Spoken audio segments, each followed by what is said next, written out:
Hello friends, my name is Catherine Hildner of Kitty Meow, a creative boutique, and I am here on day 4 of Idea to Launch to talk to you about honing in on your brand voice. The Kitty Meow brand is designed to be inspiring, thoughtful, courageous, to really challenge women to take the bull by the horns in life. Everything is separated so you can shop based on your mood, either witty or sweet. So if you're feeling kind of rude, saucy, a little inappropriate, you'd go to the witty section. And if you're feeling thoughtful, charming, and well, just sweet, you'd head on over to the sweet section. You can snag any of these Kitty Meow products on my website or at over 150 stores nationwide and throughout Canada. Today we're going to be talking about brand voice, and I really want to encourage you to hone in on your brand voice and really keep an open mind. Lots of times the best way for us to grow is to truly step outside your comfort zone and leave behind any doubt that you might have. So I'm excited to get started with you. I would recommend that you download the mini brand voice worksheets that I put together to follow along on this presentation, and let's go. Today we are going to be talking about embracing your brand voice to take your marketing and products from drab to fab.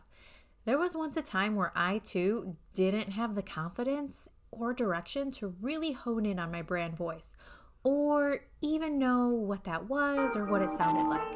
So that's why we're here. Started. Johnny on the track. Started from the bottom, now we're here. Started from the bottom, now my whole team here. Started from the bottom, now we're here.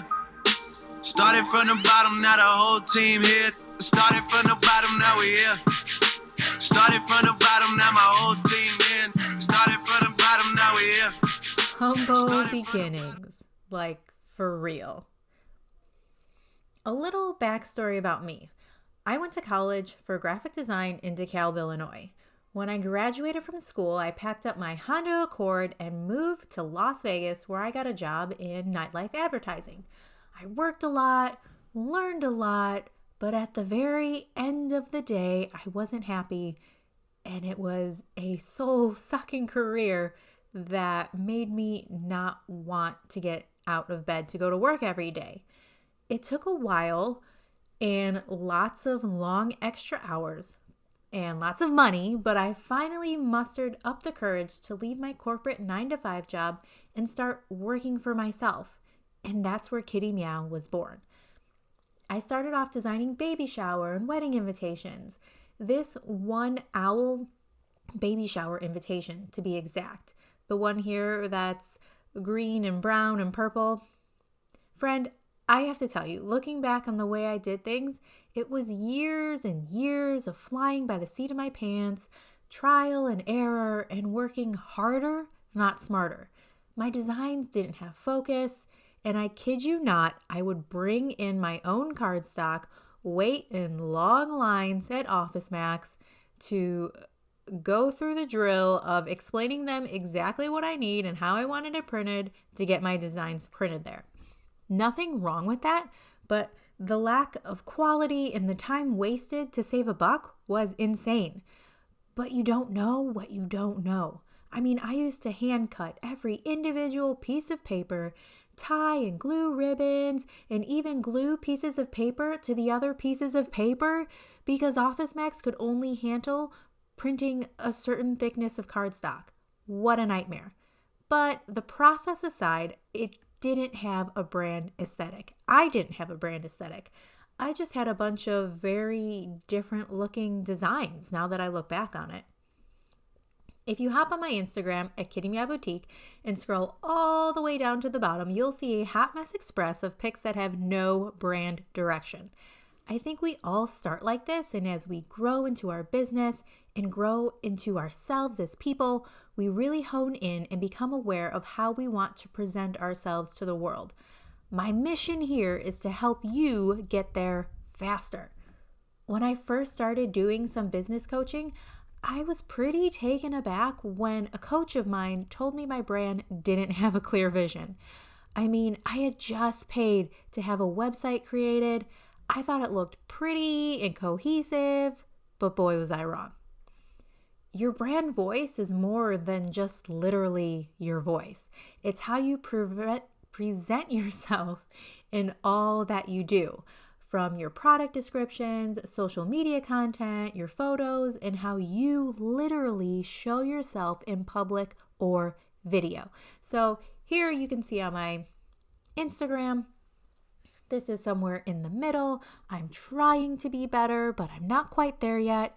I have these pink text images on the right, and I thought I was being trendy and chic, and looking back, I'm just like, oh gosh, no, that just looks frightening. Not what I was trying to portray with my brand, when here I'm thinking I have this high-end luxury stationery brand, and that was not what I was putting out to the world. So sometimes we are so close to our work that we don't understand what others see. A good brand is more about just being pretty. It's about conveying a message to your ideal customer and having them actually get it. Doesn't matter if you get it if everyone else ain't picking up what you're putting down. You feel me? So here we have probably one of my more recent Instagram feeds where it's more cohesive with my typography and designs and my use of pictures and just the way that I really narrow in on who my target market is. Now we want to build a brand, not a business. Don't think about building a business. Think about how you can build for your brand. A brand is multifaceted and multi-passionate and will give you the opportunity to pivot in the future no matter where your career may take you. Build your brand around you as a human being that has different passions and desires and struggles with ups and downs and all arounds, because that's how we are as people. Your brand is the personality you put behind any offer or product that you put out into the world. That, friends, is invaluable. Maybe your business is suffering or has even died a little bit due to the setbacks that this pandemic is causing to the economy, but your brand can pivot and move forward bigger, better, and stronger than before. People will learn to care about you when you effectively establish your brand as you. Seth Godin, one of my most favorite business book authors, writes, "People buy from people, not businesses." I mean, come on, that is so true. If you are the face of your business, give people the opportunity to unapologetically fall in love with you. Now, figuring out your brand voice. How do you talk? What words do you use? This is no place to be super formal. It's always important to sound super conversational and relatable to your ideal customer. Do you use emojis? What kind of punctuation do you use? Don't overdo it, but be authentic to you and have fun with it. Find some signature emojis and use them when engaging on social media. I'm not a crazy cat lady over here, but I like to use the cat face emoji when leaving comments on Instagram, and even a chic looking black heart, because that is very on brand for Kitty Meow. Please note, I am not encouraging you to get all crazy and be that person who overuses emojis and exclamations in all your emails. We want to show enthusiasm and have fun, but we also want to maintain a level of professionalism. Be sure to download my brand voice checklist that goes along with this training to really hone in on the types of words you use to describe your business. I give a bunch of examples to choose from, but you'll be able to go down the list and find the words that resonate with your brand. Words that immediately come to mind when you think about the vision for your brand. Then from this list, I want you to choose 3 words that really stand out as being part of your brand voice. You'll want to make sure that everything you do moving forward with your brand and your business falls in line with those 3 words. So let's talk more about how do you talk? How do you say hello? For me, it's a simple, "Hey friend." I mean, that's how I talk in real life. And then how do you say goodbye? Do you sign off your captions and posts in a certain way? Is it heartfelt and sweet? Do you open it up for customers to engage with you and reach out for questions? A good example of what I do personally when I sign off on my professional emails, I say, please reach out if you need anything else at all. I appreciate you trusting me with your paper goodie needs. It means so much. Because that comes from my heart, and it's so simple, and it's something that I can quickly copy and paste and be efficient and effective. And, once you have it established, it's a no-brainer. And then what are your catchphrases? Honestly, mine are a little goofy. I say things from girl bye to bye Felicia to if it's not a hell yes, it's an F no, because I don't want you or anyone to open up things or opportunities in your life that don't bring you joy. I think we all need to say no a little bit more and keep our yeses a little bit closer to our heart. But anyway, what are your catchphrases? Just write them down.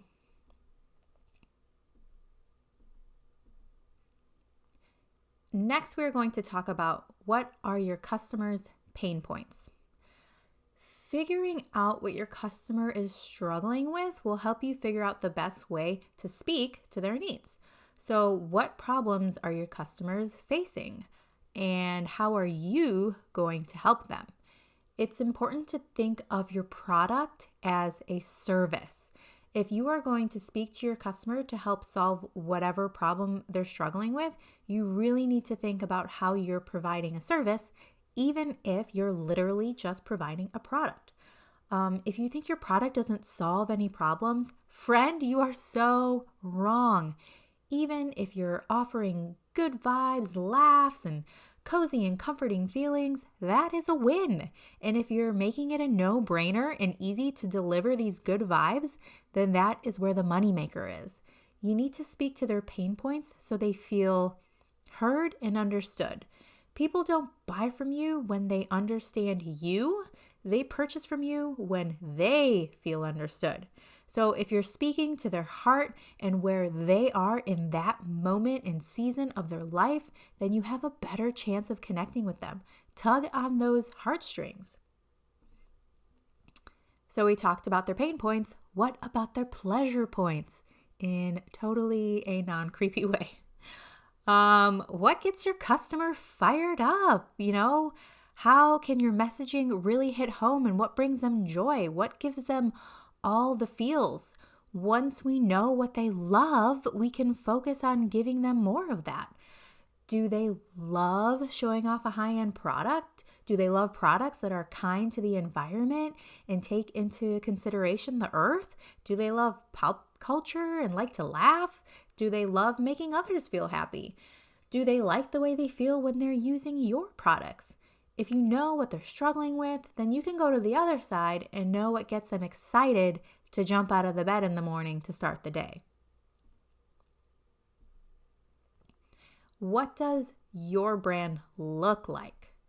Okay, so we want to put together a vision board. If you don't have one, you should have one. It could be something as simple as a Pinterest board with pins. Here on the right, I have my inspiration board, vision board, that honestly, I didn't even put together myself. When I did a redesign of the Kitty Meow logo, I hired another designer because I felt that I was too close to it, and this is the vision board that was put together for mine. So you want to create a color palette for your brand, and you want to stick with it in all that you do. You should also put together a list of fonts and typefaces that are your go-to when it comes to marketing materials. But you want to make sure that it's different from your logo. You want your logo to stand out on your own. You don't want to draw attention to the fact that maybe your logo might just be a simple font. You really want your logo to be its own entity. Ask yourself before you put content out in the world or to print, does this fit my brand voice? And if it doesn't, don't put it out there. Don't be a disservice to your brand. If you want your brand to be recognizable, then you need to have everything look consistent and cohesive. So while this might feel weird, you really need your products and your marketing, you need it all to look similar. Believe me, this was super hard for me in the beginning. And when it hit me like a ton of bricks. Because even as a designer, I had no idea this was important. Your product line, your signature style, it all has to be very cohesive and consistent. You might think others will get sick of looking at it over time because you look at it all the time and you think it's overdone, but I promise you that won't be the case. No one is going to be as close to your brand or invested in your brand as much as you are, and no one's going to think about it, overthink it, quite like you do. So let's talk about how to incorporate your brand voice into your products and packaging. So you can spice up your products by spicing up the wording that you use. No matter what you're selling, how are you incorporating your brand personality into it? Remember, you want your products to convey an emotion, good, bad, sad, inspirational, warm and cozy, feisty, whatever. Make your products and packaging convey that same message. With the packaging, how can you add your personality? Here on the right, I have packaging for my pencils. I didn't just call them Kitty Meow pencils, but tried to give them names that conveyed the fierce and sometimes sarcastic emotion of the Kitty Meow brand. And these teacher pencils all the way to the right, that's a perfect example of some packaging that didn't go over very well. It's kind of small, but it says hot for teacher pencils, and they're kind of like the bad teacher pencils. So the sayings range from, no, you can't get a drink of water, to stop picking your damn nose. And I thought, oh, hot for teacher, that's a cool song. That goes with the whole bad teacher vibe. But I think over time, I got the impression that buyers got the wrong idea. So because it's my brand and I can pivot, I changed the name of the future packaging to #teacherlife to make sure that while it was still kind of inappropriate, it wasn't totally crossing the line. So again, think about how you can add personality to your product packaging to add your personality of your brand. So another way to spice up your packaging is to have branded note cards that have your personality. For an example, I have thank you cards, and they're not ordinary thank you cards for when you purchase from me, but they really do try to express what the Kitty Meow brand is all about, which is being grateful and making women feel freaking fantastic.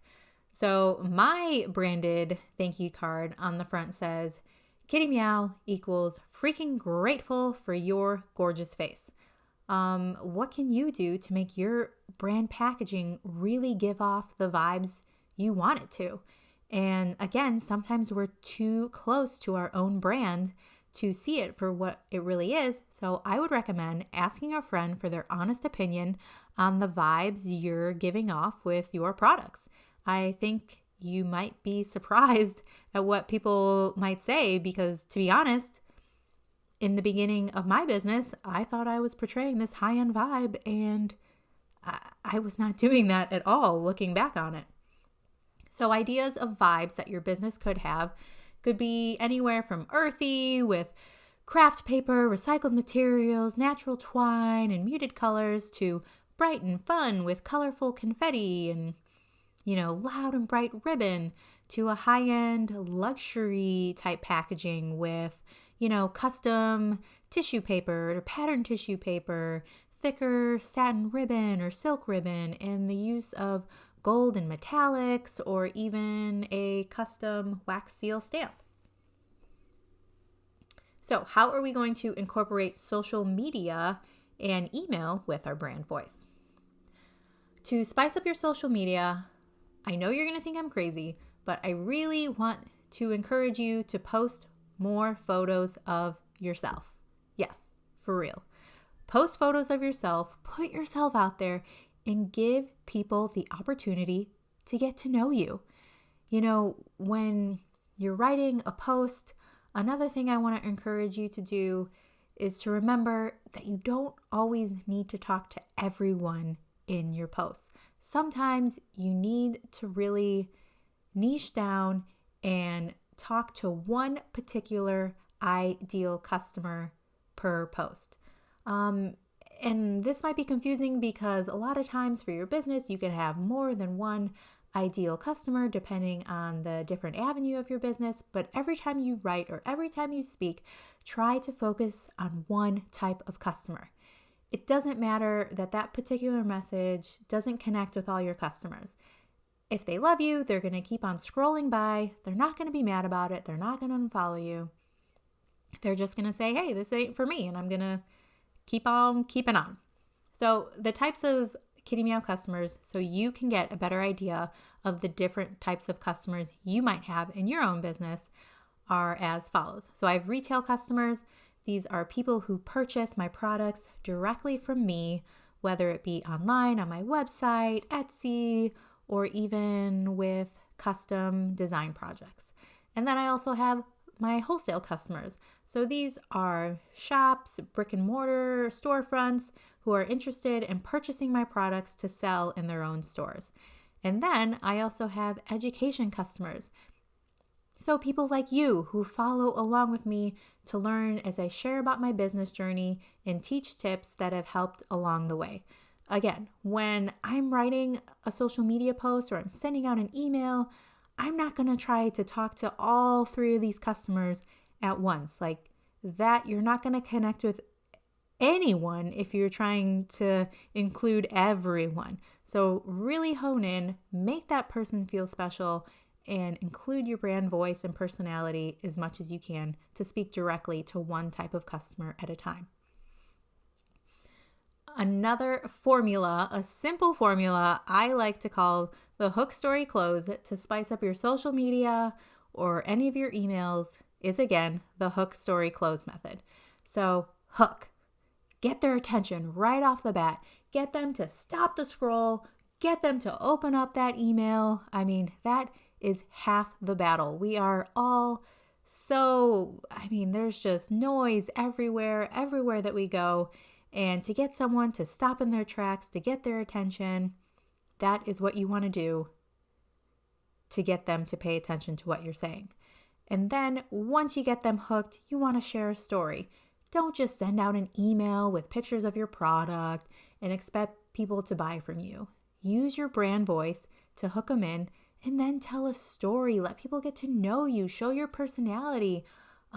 Show that you are a credible source and worthy of them buying your products.